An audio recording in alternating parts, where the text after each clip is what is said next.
The advice that could help keep you safe when you head to the beach. ABC's Victor Oquendo sharing the new advice about rip currents, which have already killed at least 14 people in the U.S. this year, how to spot them, and what to do if you get caught up in one. Here's his report. We're in Melbourne Beach, Florida, searching for rip currents. What makes a rip current so dangerous? They're out there every day, and surfers and watermen, we use them to our advantage to get out past the waves and enjoy them. But if you don't know and you bring your family from inland America somewhere, you can find yourself into trouble and it can be a fatal day. We're focusing on 2 points that can help keep you alive. First, how to spot them so you can stay out of them. While rip currents can sometimes be impossible to see, there are clues you should look for. Here in Melbourne Beach, the most clear indicator are these dips in the shoreline where the water stretches further up onto the beach. What I like to tell people is where there's a dip, there's a rip. Have you ever been on the beach and the tides come in and wet all your stuff, but the people along each side of you are dry? You're in the rip. Stay out of it. Other signs can be found on the surface of the water.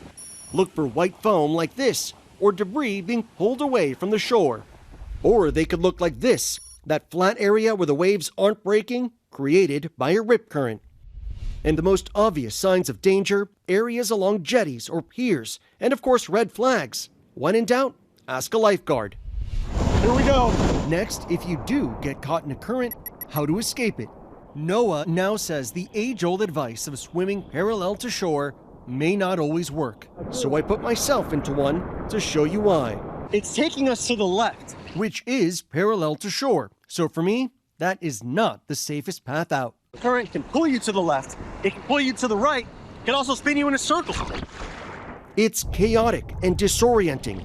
Human instinct wants you to fight for your life, but experts say it's that panic exerting too much energy trying to swim against the current that leads to death. I just tried swimming against the current. I'd say I made it maybe 10, 15 yards, and you can hear me. I'm out of gas. Experts say most people can't swim more than about 50 yards without needing to touch bottom.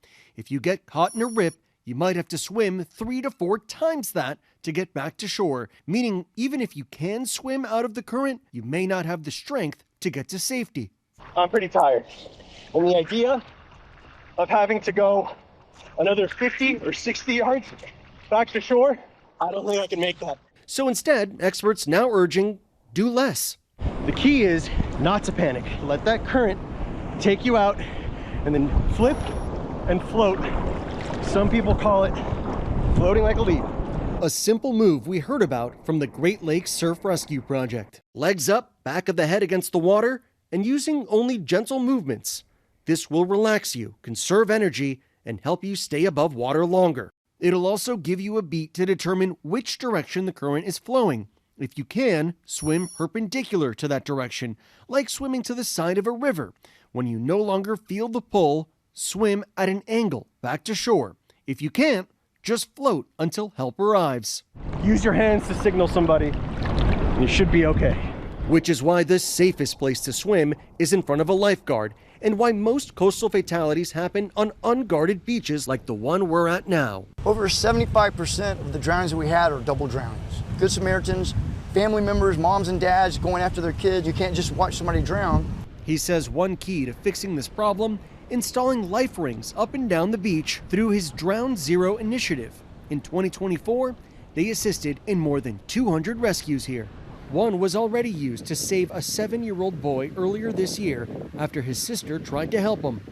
How many deaths did you guys have in the year before these rings were installed along the beach here in Melbourne? We had 14 drownings just a year before. After that, only 2. For Good Morning America, Victor Oquendo, Melbourne Beach, Florida. Wow. I hope that people rewatch that story and share it, because after so many years of covering rip currents, there's information there I've never seen before. All of us were locked in on that, but what Victor said, that most drownings are a double drowning from someone else going out to try to help, is just, it's heartbreaking, but a reminder of how serious you have to take it. Yep, and watch for the signs. When there's a dip, there's a rip, and also be sure to relax, you know, and let yourself float if you can.